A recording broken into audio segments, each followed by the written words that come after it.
All right, here we go. Order of operations. I know you guys know this. I know you're probably rolling your eyes right now thinking, why in the world do we have to do this again? But I want you guys to do something.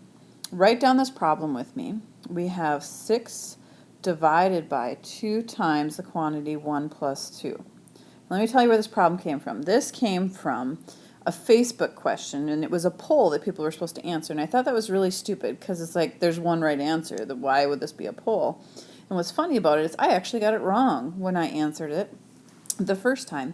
So I want you to pause right now and answer it. Okay.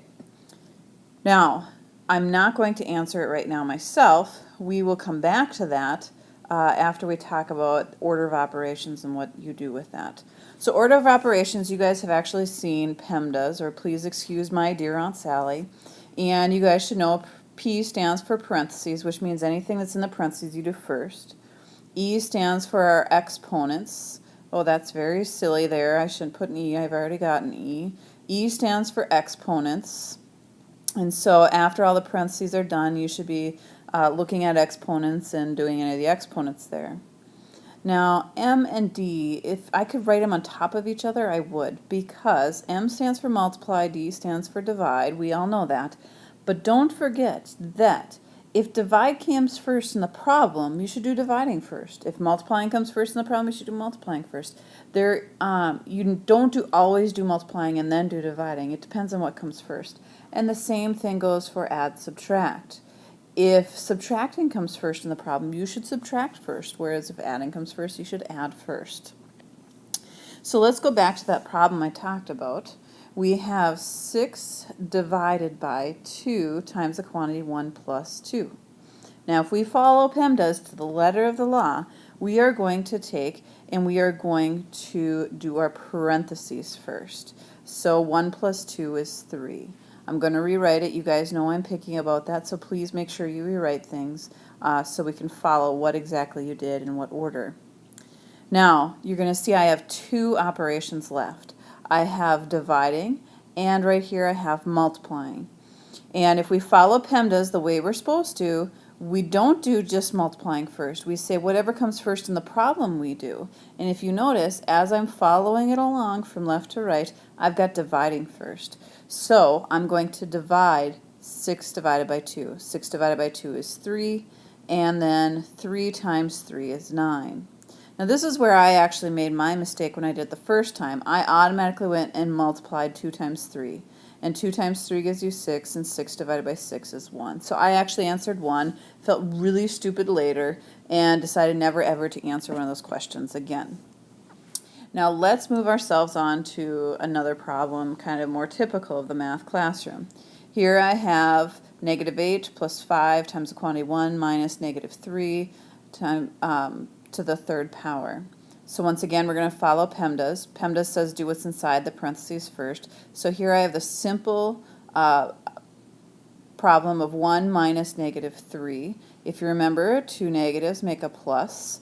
So now I have really 1 plus 3, which is 4. So I have negative 8 plus 5 times the 4 to the third power. Then I go back again to PEMDAS. Inside this parenthesis here, right here, I only have a 4. I don't have anything more. So parentheses really don't count here. Instead, I'm going to go to my exponents. And so my exponent says 4 to the third power. And 4 to the third power is 64. So now I have 5 times 64.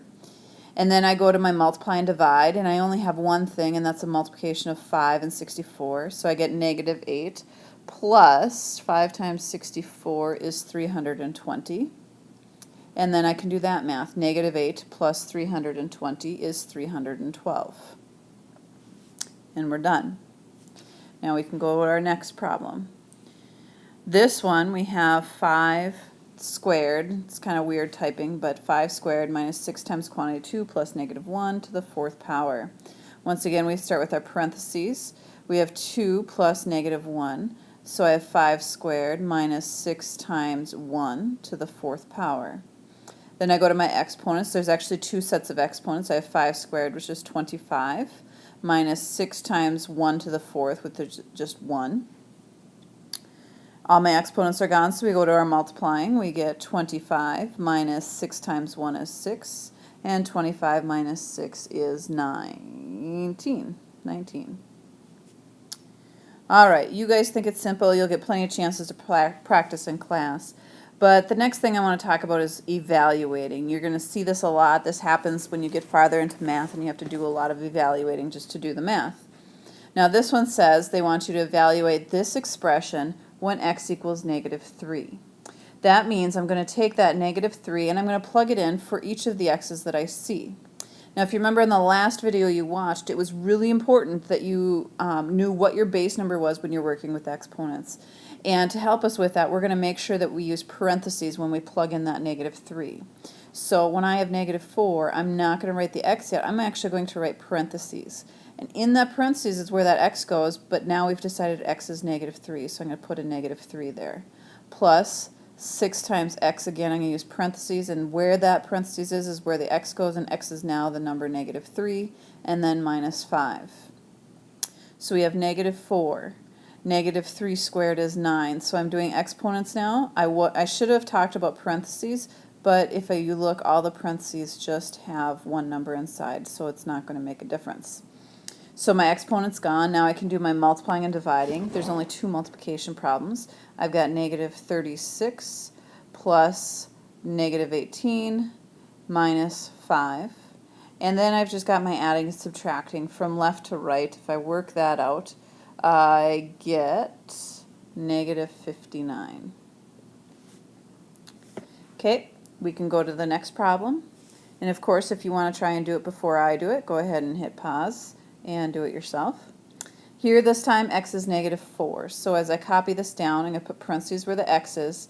And it's really important here because you want that negative to be a part of your exponent or part of your base number. So you need that parentheses in order to have that there. And once again, I have a x, so I put parentheses, and then plus 27. In the parentheses, I only have one number, so we can go on to e for exponents. And I do that. Negative 4 to the 3rd power is negative 64. And the next term, I've got negative 4 squared. Notice because I have the negative will be squared also, so I actually get a positive 16 plus 27. And then I go and do my multiplying. So 2 times negative 64 is negative 128 plus 48 plus 27 gives you negative 53. All right, the last thing I want to talk about, and one of the things we're going to try and work on a lot, is can you take a word problem, turn it into an equation, and then solve it? And I know a lot of times you guys think, hey, I'm too smart for that. I'm brilliant. I don't need to write down an equation. And that's great if you can think through things. One of the biggest things I want you to get out of this class is to be able to think. But I also need you to be able to apply that thinking into the math language and put it down as an equation. So we're going to work on that. So here we have a problem. You have $50 and you're buying some movies on DVD that cost $15 each. So each movie is $15. You only have $50. Write, this should say write an expression that shows how much money you have left after buying n movies. So think about that. You're buying movies and you want your answer to say how much money do you have left. And you're buying n movies. So let's talk about that. If you're buying n movies and each movie is $15, you are going to take 15 times n, and that's going to tell you how much you're spending. But the question wasn't how much are you spending, they're asking how much do you have left. So if you're spending 15n, you need to take that away from how much you have of $50. And that's going to tell you how much money you have left. So now we have our equation, and we can go ahead and evaluate, because the last sentence says evaluate the expression when n equals 2 and when n equals 3. So it's asking us to do 2 different problems. So let's start with n equals 2. I take 50 minus 15, and instead of n, I'm going to plug in a 2. So I'm buying 2 movies. How much money will I have left? 50 minus 15 times 2 is 30. 50 minus 30 is 20. So I'm going to have $20 left. I could also look at when n equals 3. So once again, I go back to the equation we set up, 50 minus 15, this time n is 3. So we get 50 minus 45, and we get $5.